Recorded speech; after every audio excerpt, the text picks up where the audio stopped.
मेरे पत्रकार साथी, सच बताऊं मैं, जब से खुदाई हो रही है मुझे कुछ याद आ रहा है। सुबह शाम की चक्री में पिसती रहती है दिन भर, माहवारी की पीड़ा हो या बीमारी की तकलीफें, किस्मत का लिखा है शायद, ये सोच के सब सह जाती है। मुख्यमंत्री भगवंत सिंह मान महिलाओं की इस पीड़ा को समझते हैं, इसलिए पंजाब के हर जिले में आयोजित हो रहा है महिलाओं के लिए फ्री हेल्थ कैंप, जहां उन्हें मिलेगा बेहतरीन परामर्श और इलाज, ताकि महिलाएं रहें पूर्ण रूप से स्वस्थ। जो लोग कहते थे उस बात को मैंने उतना सीरियस उस समय नहीं लिया था। अभी कल ही आपके एक पत्रकार मित्र मिले थे, मैंने उन्हें थोड़ा बता दिया है, लेकिन अब सब प्रयास सबको बताना चाहिए।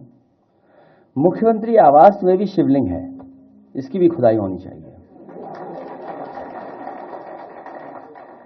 सच में हमारा मानना, हमारा भरोसा है कि वहां पर एक शिवलिंग है, उसकी खुदाई के लिए हम सब लोगों को तैयारी करनी चाहिए। और मैं तो अपने पत्रकार साथियों से कहूंगा कि आप लोग आगे आगे चलो, हम आपके पीछे पीछे चलेंगे, क्योंकि आपको लौटने नहीं दूंगा मैं पीछे।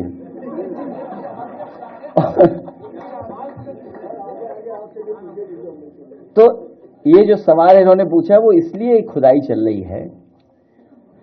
आप लोग, एक अंग्रेजी प्रतिष्ठित अखबार में मैंने ऐड देखा अभी कुछ दिन पहले, अंग्रेजी अखबार के एक प्रतिष्ठित अखबार में एक सरकार का पूरा ऐड आया था। India's economic power house, Uttar Pradesh को माना उन्होंने, और वो कहते हैं कि हम उद्यम प्रदेश बनाएंगे इसको।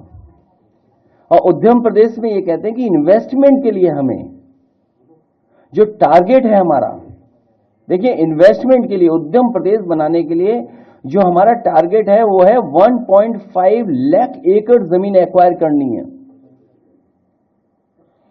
सोचिए आप, जो एमओयू हुए इन्वेस्टमेंट के लिए, सरकार के पास जमीन नहीं है, सरकार उद्यम प्रदेश बनाना चाहती है और टारगेट क्या फिक्स किया है कि लैंड बैंक बनाएंगे 1.5 लाख एकड़।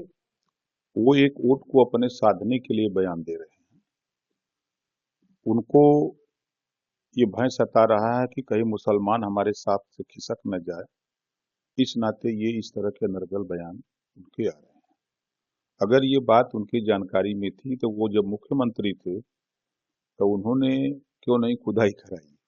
सवाल तो ये है, तो 5 साल लगातार थे, तो अगर शिवलिंग वहाँ है तो उसके वहाँ बैठ करके उन्होंने जो ये काम किया, वो चीज जो है उनको खुद सोचना चाहिए था और समझना चाहिए। वो उनके कहने का सिर्फ तात्पर्य ये है कि मुस्लिम मतदाता हमसे जुटा रहे, हम उनके वोट का इस्तेमाल करते रहें, उनके हक अधिकार को लूटते रहें, बस उनका मकसद यही है। 4 बार की सपा की सरकार में मुसलमान को तो सोचना चाहिए कि मोदी जी और योगी जी के राज में पहली बार आजादी के बाद 51 बच्चे मुसलमानों के आईएएस पास किए, पहली बार। और आज मुस्लिम बच्चे मेडिकल में, इंजीनियरिंग में, शिक्षा की तरफ बड़ी तेजी से बढ़े हैं। और समाजवादी पार्टी के नेता को सिर्फ मुसलमान का वोट चाहिए, यहाँ तो वोट भी नहीं मांग रहे हैं और काम भी कर रहे हैं।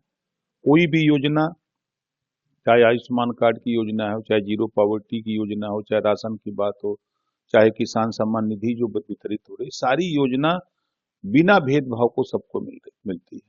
तो इनका जो ये बयान है सिर्फ एक मुस्लिम मतदाताओं को अपने साथ जोड़ने के लिए कि मुसलमान खुश रहेगा हमको वोट देता रहेगा, इसी वजह से इन्होंने बयान दिया।